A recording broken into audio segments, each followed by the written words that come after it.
Miss कोमल अरोड़ा, तुम्हारे भाई अभिषेक अरोड़ा ने तुम्हारे साथ ऐसा क्या किया? क्या किया था जिसकी वजह से तुमने उसकी जान ले ली? अभिषेक को उसके कर्मों का फल मिला, मेरी जिंदगी तबाह करने की सजा।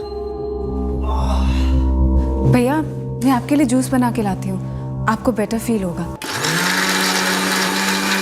मेरे भैया का अचानक बीमार होना एक एक्सीडेंट जरूर था, पर उसकी मौत नहीं। उस रात मैंने उसके जूस में नींद की गोलियां मिला दी।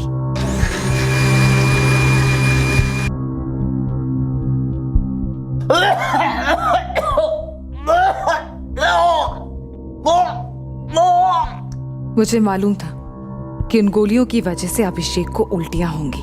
भैया, भैया क्या हुआ? कोमल, वॉमिटिंग हो रही है और चक्कर भी बहुत आ रहे हैं। भैया, हम लोग हॉस्पिटल चलते हैं। नहीं हो पाएगा, एम्बुलेंस बुलवा लो जल्दी।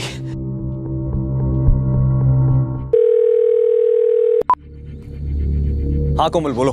बाबू, मुझसे उल्टियां हो रही हैं। जितनी गोलियां बोली थी उतनी दी है ना? हाँ, 4 गोलियां मिलाई थी जूस में। कौन है ये बाबू? मेरा दोस्त है। कैसा दोस्त? ऐसा दोस्त जो मेरे दर्द को समझता है।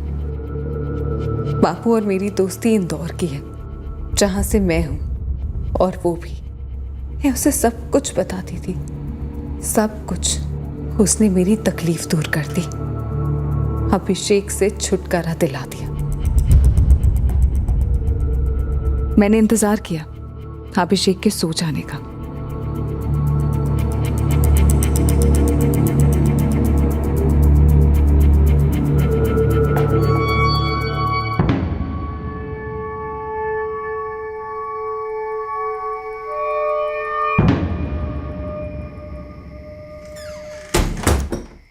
बिल्कुल गहरी नींद में है।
मर गया।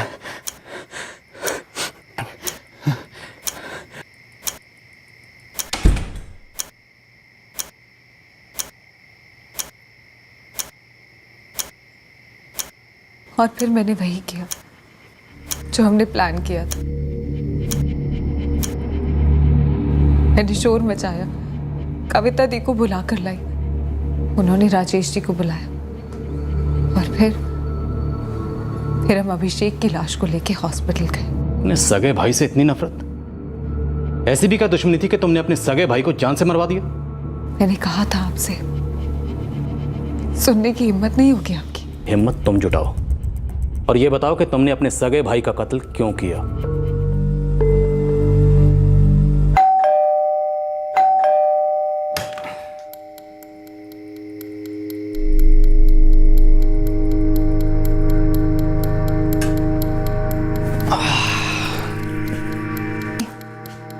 Thank you. और तुम्हारी कंप्यूटर क्लास कैसे चल रहा है कोमल? बहुत बढ़िया भैया। इनफैक्ट मैंने बेसिक प्रोग्रामिंग जावा तो कंप्लीट भी कर लिया। वेरी गुड, इसी तरह मेहनत करती रहो कोमल। वैसे ऑन सेकंड थॉट, मुझे लगता है अगर सिर्फ मेहनत करती रहोगी तो बहुत बोर हो जाओगी, थक जाओगी तुम। थोड़ा एंजॉय करना भी जरूरी है। तुम्हारा मन नहीं करता अपनी फ्रेंड्स के साथ बाहर घूमने जाओ, मॉल जाओ, मूवीज देखो? क्यों नहीं करता भैया। इनफैक्ट मैं अपनी क्लासेस की फ्रेंड्स के साथ बहुत बार जाती हूँ। कोमल, एक बहुत अच्छी मूवी इस वक्त मेरे पास भी है, देखोगी? अभी? आजा आजा कोमल, बैठ। ये देख, बहुत ही कूल है।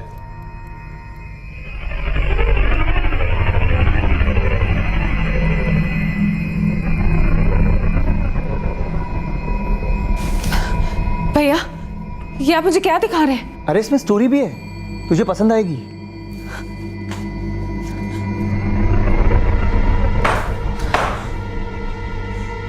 मेरा खुद का बड़ा भाई मुझे पोर्नोग्राफी दिखा रहा था। कब की बात है ये? 2 साल पहले शुरू हुआ ये सब।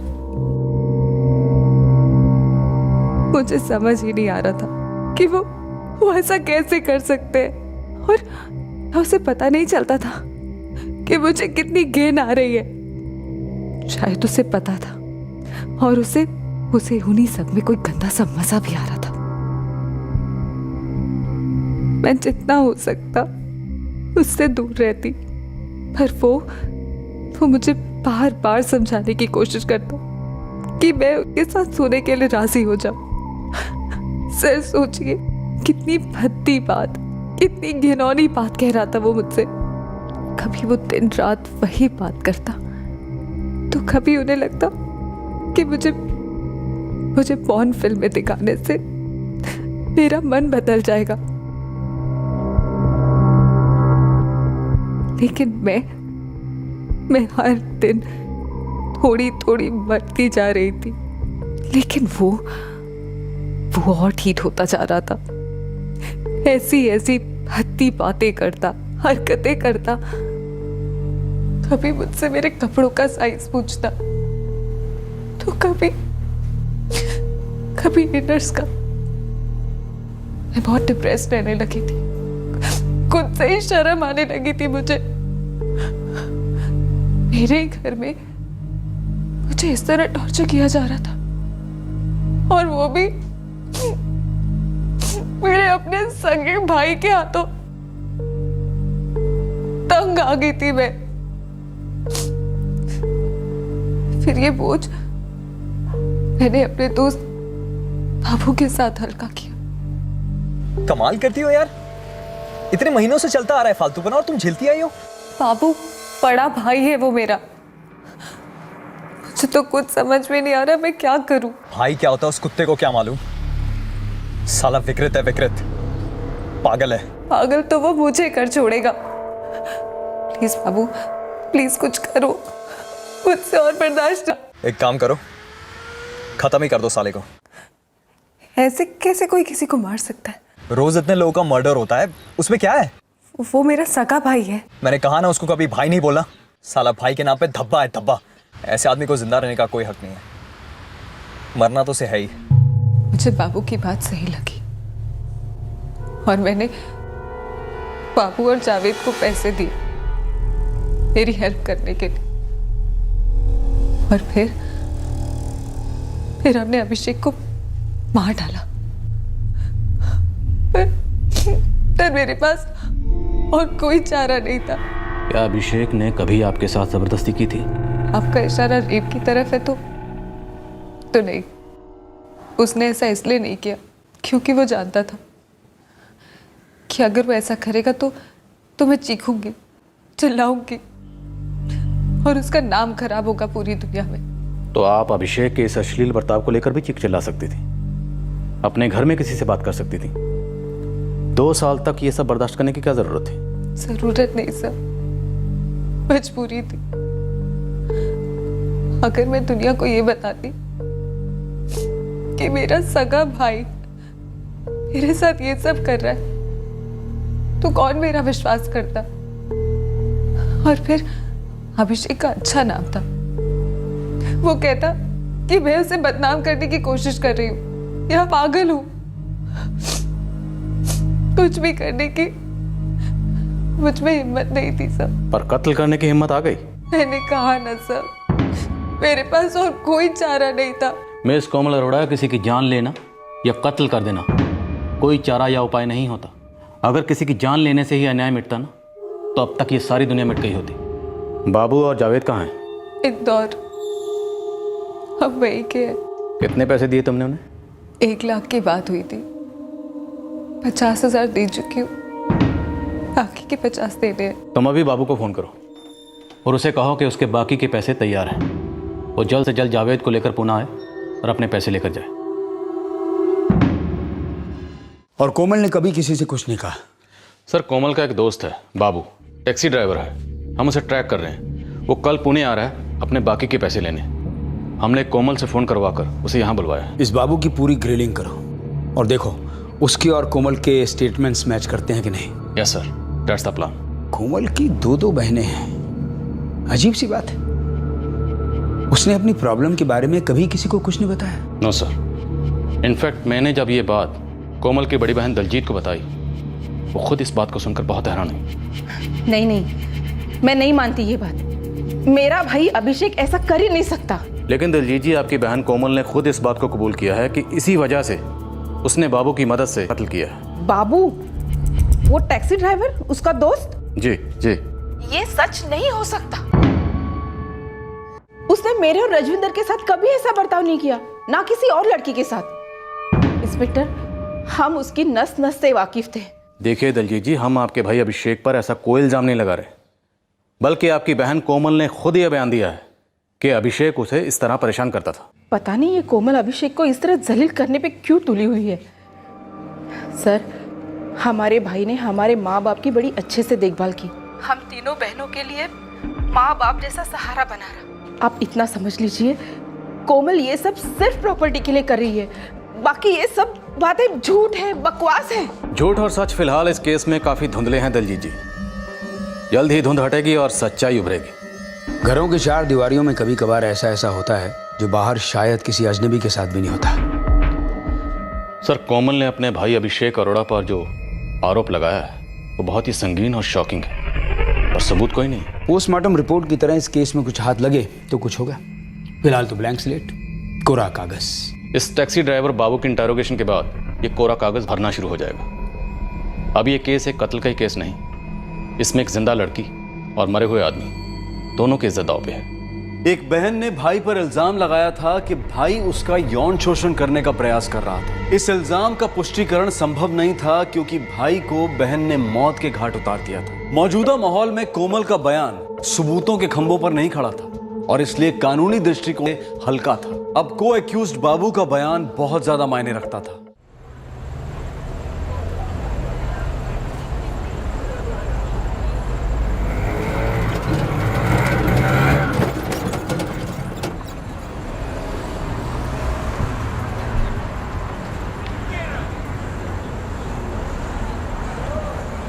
बाबू, 50,000 लेने आया है। आप लोग कौन है? कोमल ने भेजा है हमें। चलो हमारे साथ। अरे एक मिनट, कहाँ ले जा रहे हैं आप मुझे? अरे देखिए, मुझे पहले कोमल से बात करनी है। और मुझे तुझसे बात करनी है। डालो अंदर से। अरे किधर कहाँ ले जा रहे हैं? कहाँ ले जा रहे हैं आप लोग मुझे?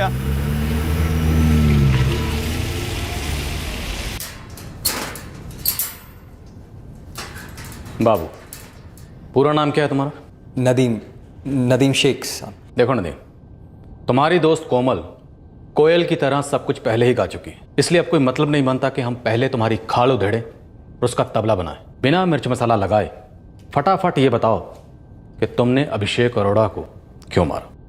बाबू, अगर तुमने 5 मिनट में सब कुछ नहीं बताया तो ना तो तुम्हारे बदन पे खाल बचेगी और ना ही तुम्हारे जहन में कोई चाल बचेगी। साहब, वो कोमल का भाई अभिषेक बहुत ही गंदा आदमी था साहब। मतलब अपनी सगी बहन के साथ वो उसे गंदा करना चाहता था साहब।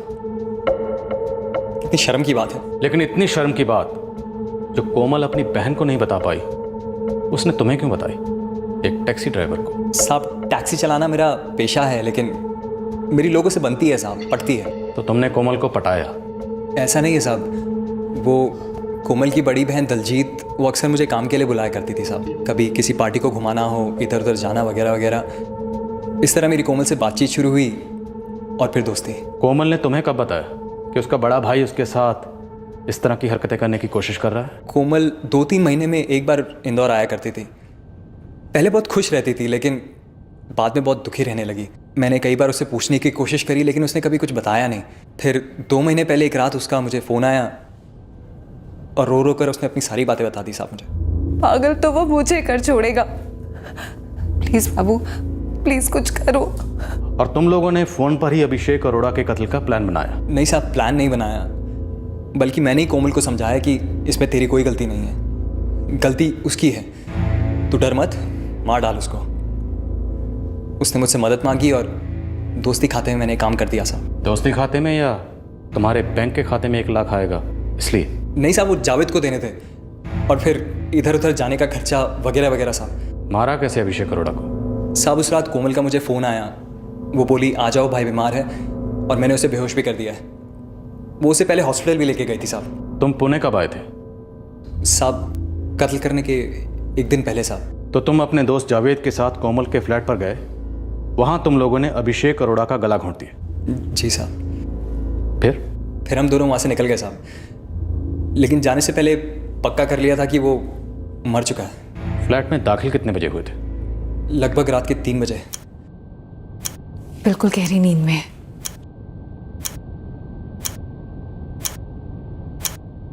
तो अभिषेक अरोड़ा का कत्ल करने के तुरंत बाद तुम लोग वहां से निकल गए? जी साहब, मैं और जावेद वहाँ से तुरंत निकल गए साहब। और तुम और जावेद पहले से उनका इंतजार कर रहे थे? उस रात कोमल का मुझे फ़ोन आया और वो बोली कि वो लोग हॉस्पिटल से घर आ चुके हैं, तो हम कॉलोनी की दीवार फान के वहाँ इंतज़ार करने लगे साहब। कोमल का दोबारा फ़ोन आया, वो बोली आ जाओ। हम ऊपर गए और काम किया और उसी रास्ते वापस आ गए साहब। उसके बाद कहाँ गए? साहब लॉज में ठहरे 1 दिन के लिए, आराम किया और फिर अगले दिन इंदौर के लिए रवाना हो गए साहब। और उसके बाद कोमल से कोई बात नहीं हुई? हुई थी साहब। कोमल ने फ़ोन करके बोला कि बाकी के 50,000 वो बाद में देगी। उसके बाद हम इंदौर के लिए निकल गए साहब। तुम्हारा साथी जावेद मिर्ज़ा कहाँ है? वो इंदौर में है साहब। इंदौर में कहाँ?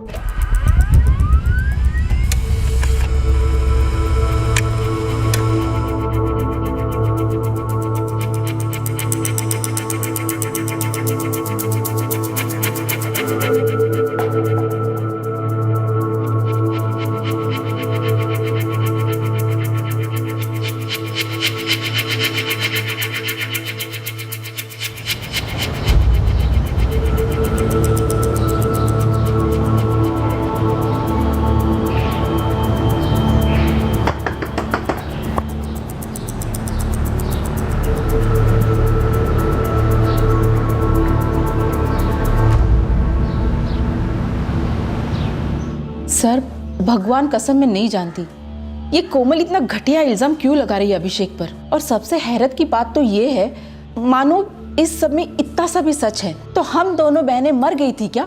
हमें भनक तक नहीं लगने दी, जबकि कितनी बार यहाँ आके गई है। कोमल का कहना है कि उसे लग रहा था कि आप उसकी बात पर यकीन नहीं करें, इसलिए उसने ये बात आपको ना बताकर अपने उस दोस्त बाबू उर्फ नदीम शेख को बताई। फिर उन लोगों ने मिलकर आपके भाई का कत्ल कर दिया। वैसे कोमल पिछले 2 साल में इंदौर कितनी बार आई? आते जाते रहती थी। पर आपका ये पूछने का मतलब क्या है सर? सर मारिए मारिए बस साहब, मैं तो पैसों के लिए गया था बाबू के साथ। बाबू ने और पैसों का वादा किया था। तुम्हारा ये दोस्त बाबू, इसकी अभिषेक अरोड़ा के साथ क्या दुश्मनी थी? मैं तो इस बंदे का नाम तक नहीं जानता साहब। बाबू ने मुझे बोला आजा, अच्छे पैसे मिलेंगे, एक आदमी को जान से मारना है, और मैं चला गया साहब। बस इसके अलावा मुझे और कुछ नहीं मालूम साहब। कोमल अरोड़ा को जानते हो? साहब बाबू जानता है साहब। अब तुम जो जानते हो वो हमें बताओ, उस रात क्या क्या हुआ? साहब जैसा मैंने आपको बताया, मैं तो बाबू के साथ गया था। फिर हम उस घर में दाखिल हुए और उस बंदे को जान से मार दी। बस साहब, इसके अलावा और मुझे कुछ नहीं मालूम साहब। जावेद मिर्ज़ा, जितनी कहानी तुम हमें सुना रहे हो उतनी कहानी हम पहले से जानते। तुम हमें ये बताओ कि तुम लोग कितने बजे निकले, कहाँ गए, कैसे गए, कत्ल कैसे किया और कौन कौन शामिल था उसमें, बोलो। इस केस में तो बड़े बड़े सबूत, पोस्टमार्टम रिपोर्ट और पंचनामा, इन दोनों को नजरअंदाज करने की सीरियस चूक हो चुकी थी। अब पुलिस छाछ भी फूक फूक कर पी रही थी। हर स्टेटमेंट, हर सुराग, हर सबूत की बाल की खाल निकाली जा रही थी और इस सब का उद्देश्य था एक वाटर टाइट केस पेश करना। लेकिन इस कहानी में इसी बीच एक और नया ट्विस्ट आया जिसने हवा का रुख उल्टी दिशा में बदल दिया। हम उस घर से सुबह निकले साहब। सुबह मतलब? सुबह मतलब 7-8 बजे करीब। तुम और बाबू कोमल के घर में दाखिल कब हुए थे? उसकी एक रात पहले बाबू के पास कोमल का फोन आया और हम चल दिए। हाँ कोमल बोलो। बाबू, उसे उल्टियाँ हो रही हैं। जितनी गोलियां बोली थी उतनी दी है ना? हाँ, 4 गोलियां मिलाई थी जूस में। ठीक है हम लोग आ रहे हैं। चल जावेद, टाइम आ गया है।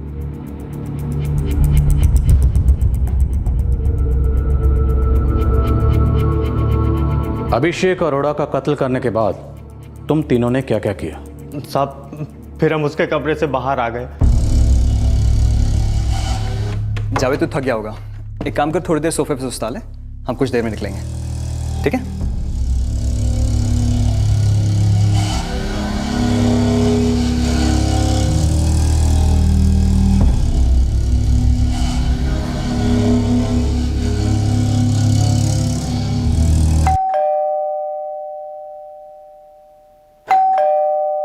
तो तुम लोग कत्ल के तुरंत बाद वहां से नहीं निकले? नहीं साहब, मैं थोड़ा देर सोया वहाँ पर, फिर उसके बाद निकले हम। और बाबू और कोमल दोनों एक साथ थे कोमल के कमरे में? जी साहब।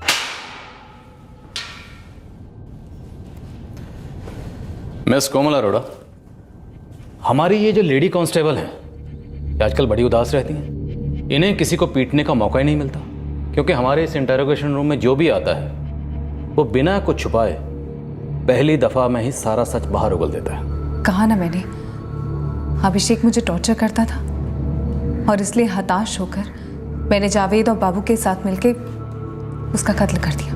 लेकिन कहानी यहां खत्म नहीं होती, कहानी में ट्विस्ट है। और ट्विस्ट यह है कि तुम पुणे से इंदौर सिर्फ अपनी बहन से मिलने नहीं जाती थी, तुम पुणे से इंदौर जाती थी इस बाबू से मिलने। और ये बाबू भी स्पेशली इंदौर से पुणे तुम्हें यहां मिलने आता था। हाँ साहब, यहाँ आते जाते रहते, मैं इन्हें पहचानता हूँ। कत्ल की रात, कत्ल के बाद तुमने और बाबू ने तुम्हारे कमरे में रात गुजारी एक साथ। और सच ये है मिस कोमल अरोड़ा कि बाबू सिर्फ तुम्हारा दिल हल्का करने वाला दोस्त नहीं है, वो तुम्हारा दिल धड़काने वाला दोस्त है। Is your boyfriend. शुरुआत बेशक दोस्ती से हुई, लेकिन बाद में इस पुणे इंदौर के दोस्ती वाले हाईवे पर रोमांस की गाड़ियां बड़ी तेजी से दौड़ने लगी।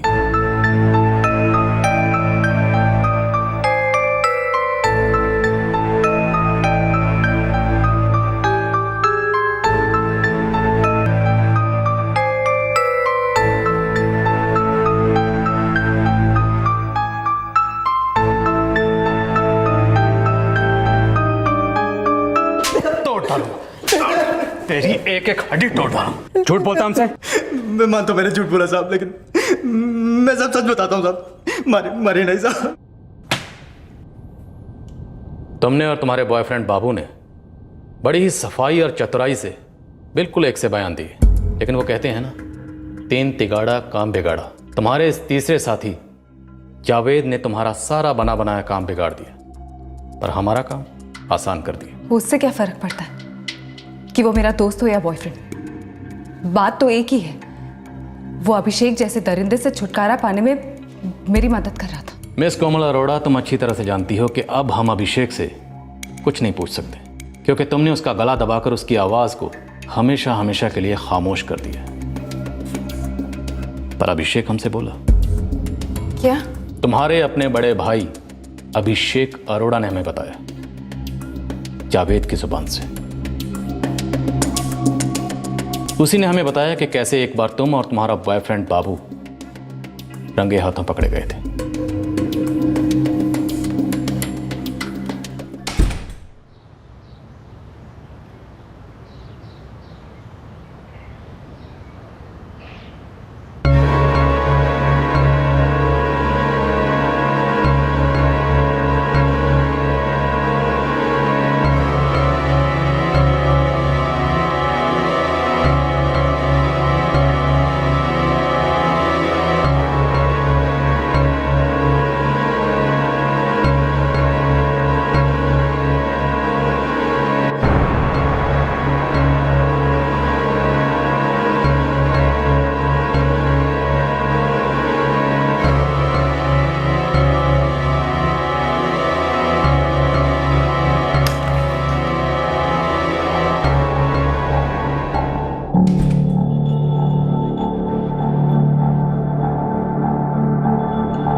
बाबू नाम है उसका। कहाँ से है ये? वो इंदौर की दोस्ती है हमारी। है कौन है बाबू? और किस तरह की दोस्ती है तुम्हारी उससे? एक तो दूसरे धर्म का लड़का, ऊपर से ड्राइवर। क्या बकवास कर रही हो तुम कोमल? उसका धर्म और काम मेरे लिए मायने नहीं रखता भैया। मैं उससे प्यार करती हूँ। फिजिकल रिलेशन रखने को प्यार नहीं कहते, समझी? जो हुआ सो हुआ। मैं इसे तुम्हारी एक छोटी सी भूल समझ के भुला दूंगा, लेकिन आइंदा अगर तुमने उस लड़के का नाम भी लिया ना, तो मुझसे बुरा कोई नहीं होगा। Remember that. मैं उससे शादी करूंगी और आप मुझे रोक नहीं सकते और ना आप मुझे धमका सकते हैं। तेरी तो तुमने सिर्फ इसलिए अपने बड़े भाई को मार डाला क्योंकि वो तुम्हारे और तुम्हारे बॉयफ्रेंड बाबू उर्फ नदीम शेख के रिश्ते के खिलाफ था? वो मेरी फीलिंग समझ नहीं पा रहा था। मैं बाबू से सच्चा प्यार करती हूँ। तुम्हारा सच्चा प्यार झूठ, घटिया इल्जाम और सोचे समझे कत्ल की नींव पर खड़ा है। अगर पकड़ी गई तो क्या बोलना है, इसकी तैयारी भी तुमने पूरे सटीक तरीके से कर रखी थी। साहब भेड़ बकरी की तरह मारता था मेरी कोमल को साहब वो। और तुमने भेड़ बकरी की तरह उसका कत्ल कर दिया, गला दबाकर उसकी जान ले ली। प्यार करता हूं मैं कोमल से, जान भी दे सकता हूं साहब उसके लिए। कोमल तुझे ऐसा देखता हूं ना तो खून खौलने लगता है मेरा, कसम से कह रहा हूं। कसम तो उसने खाई है, मेरी अर्थी उठाएगा, लेकिन तुम्हारे घर के लिए मेरी डोली नहीं उठने देगा। इन अर्थी, इन डोली, इन सब से कहीं दूर भाग चलते हैं। तुम्हारे भाई, उनकी पहुंच, उसकी नजर सबसे दूर। नहीं बाबू, हमारी लाइफ की शुरुआत तब तक नहीं हो सकती जब तक एक जहरीली लाइफ खत्म ना हो। क्या कहना चाह रही हो कोमल? वही बोल रही हूँ जो सही है। मैं दिल और दिमाग दोनों की बात कर रही हूँ बाबू। हम भैया को मार डालते हैं, उसके बाद उनके दोनों फ्लैट्स, उनकी गाड़ी, सब कुछ सिर्फ मेरा हो जाएगा, सिर्फ मेरा। और फिर वो हमारा ही तो होगा ना कोमल, लेकिन पकड़े गए तो जिंदगी भर जेल की सजा हो जाएगी। बाबू, इस वक्त जिंदगी कोई जेल से कम है क्या? सुनो, ये सब एक एक्सीडेंट लग सकता है। कैसे? देखो, भैया को माइग्रेन की प्रॉब्लम है, तबीयत खराब हो सकती है और फिर डेथ भी हो सकती है। वो सब तो ठीक है कोमल, लेकिन कभी पकड़े गए तो? पकड़े गए तो क्या कोमल? बाबू, मैं बोलूंगी कि मेरे पास कोई चारा ही नहीं था। वो आदमी हैवान था। वो अपनी छोटी बहन की इज्जत पे हाथ डालना चाहता था, अपनी ही छोटी बहन को अपनी वहशियत का शिकार बनाना चाहता था। लेकिन पकड़े तो फिर भी जाएंगे कोमल। लेकिन दुनिया, अदालत, सबका दिल पसीज जाएगा जब मैं अपनी दर्द भरी कहानी सुनाऊंगी। सजा तो फिर भी होगी ना? पर काफी कम होगी। हम जल्दी बाहर आ जाएंगे और फिर हम हमेशा साथ रहेंगे। कोमल, तुम्हारे बॉयफ्रेंड बाबू ने तो सारा जिम्मा तुम्हारे ऊपर डाल दिया। उसका कहना है कि जो भी किया कोमल ने किया, वो तो महज एक प्यादा था। उसने वही किया जो तुमने उसे करने के लिए कहा। झूठ बोल रहा है वो। हम दोनों इसमें बराबर के हिस्सेदार थे। इनफैक्ट केस क्लोज हो जाने के बाद भी पूरी प्लानिंग चल रही थी कि कब सब कुछ कैसे होगा। उसने तो ये भी कहा है कि तुम्हारे बड़े भाई अभिषेक का तुम्हारे साथ ही अश्लील बर्ताव वाला एंगल भी झूठ है। एक ऐसा झूठ जो सिर्फ तुमने बुना है। हाँ, वो झूठ है, पर ये झूठ भी हम दोनों ने साथ में ही बनाया। तो मतलब तुम्हारे बड़े भाई अभिषेक अरोड़ा ऐसे नहीं थे। तुमने उन पर ये झूठे और घटिया इल्जाम लगाए थे। तुमने अपने बचाव के लिए उनका नाम उछाला। उससे क्या फर्क पड़ता है? वो तो मर चुका है ना, तो उसे नाम से क्या लेना? और हम जिंदा लोगों की जो जिंदगियां उछल रही थी, उसका क्या? तुम्हारे बड़े भाई ने तुम्हारा लव अफेयर रोकना चाहा। इसके लिए ना तुमने सिर्फ उसका कत्ल किया, बल्कि उसकी इज्जत को भी चूर चूर करना चाहा। जब मैं उसकी जिंदगी में दखल नहीं दे रही थी, तो मेरी जिंदगी में दखल देने का हक उसे किसने दिया? तो तुम्हें यह हक किसने दिया था कि तुमने उसकी जान ली? उसका नाम उछालने का हक, बदनाम करने का हक, उसकी इज्जत को चूर चूर करने का हक। यह हक किसी को नहीं होते। ये संगीन जुर्म होते हैं और अब कानून भी हक से अपना फर्ज निभाएगा। ये एक निर्मम हत्या है, कोल्ड ब्लडेड मर्डर। एक बहन ने एक भाई का सिर्फ इसलिए कत्ल कर दिया क्योंकि उसे उस बहन के अफेयर से आपत्ति थी। आरोपियों ने कई कोशिशें की हैं, ये साबित करने की कि पीड़ित अभिषेक अरोड़ा अपनी छोटी बहन कोमल अरोड़ा का मानसिक रूप से यौन शोषण कर रहा था।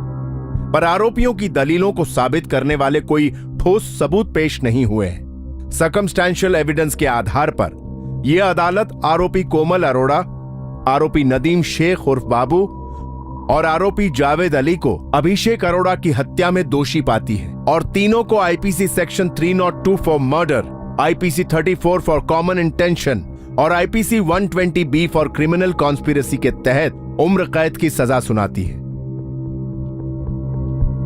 चार्जशीट फाइल करने के बाद जब केस कोर्ट में पेश किया गया तब तीनों आरोपियों कोमल, बाबू और जावेद ने अपने दोषी ना होने की दलील की। मुकदमा चला और 1 साल की सुनवाई के बाद उम्र कैद की सजा सुनाई गई। केस के दौरान तीनों आरोपी उस बड़े झूठ पर अड़े रहे कि अभिषेक ने कोमल का मानसिक तौर पर यौन शोषण किया था, लेकिन सहानुभूति की दाल गली नहीं। होने को अभिषेक पर लगाए गए आरोप से काफी बड़ा बवाल खड़ा हो सकता था और अगर उसमें हल्की सी भी सच्चाई की झलक होती तो शायद कोमल को सहानुभूति मिलती और शायद कोर्ट का फैसला भी थोड़ा अलग होता। लेकिन पुलिस ने आरोपी जावेद मिर्जा, बाबू और कोमल के बयानों में कई असमानताएं पाई, जिसकी वजह से कत्ल का असली हेतु उभर कर सामने आया। एक इन्वेस्टिगेटिंग ऑफिसर की गहरी लापरवाही की वजह से एक मर्डर केस को एक्सीडेंटल केस करार दिया गया और इस केस को क्लोज कर दिया गया। लेकिन जब यह केस दोबारा खुला तब एक बहन ने अपने मकसद को हासिल करने के लिए सच्चाइयों को टेढ़ा किया और एक निर्दोष कत्ल हुए भाई पर